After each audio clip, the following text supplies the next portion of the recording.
இன்னைக்கு வெயிட் போட்டு பார்க்குற அளவுக்குலாம் எனக்கு மனதைரியம் இல்ல.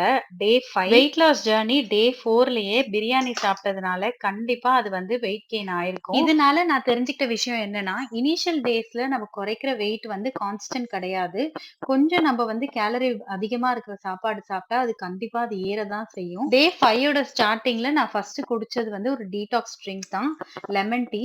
லெமன் டீலே கொஞ்சம் ஜிஞ்சர் துருவி போட்டு அதுல மின்ட் சேர்த்துட்டு சுகர்லெஸ்ஸா தான் குடிச்சேன். ரொம்ப நல்லா இருந்துச்சு. அது நல்ல டீடாக்ஸ் ட்ரிங்க்கும் கூட.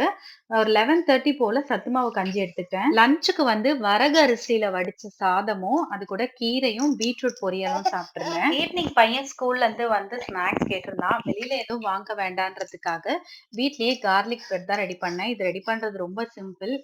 பட்டர்ல வந்து கொஞ்சமா கார்லிக்க துருவி போட்டு, அது கூட கொஞ்சம் ஃப்ளேவருக்காக ஆரிகானோ, சில்லி ஃப்ளேக்ஸ் இதெல்லாம் ஆட் பண்ணி பிரெட் மேல ஸ்ப்ரெட் பண்ணி 2 பக்கமும் டோஸ்ட் பண்ணி எடுத்து ஸ்நாக்ஸுக்கு குடுத்துட்டேன். ஈவ்னிங்கா 1/2 கப் ஜிஞ்சர் டீ குடிச்சிட்டு, ஒரு சப்பாத்தியோட டின்னர முடிச்சாச்சு.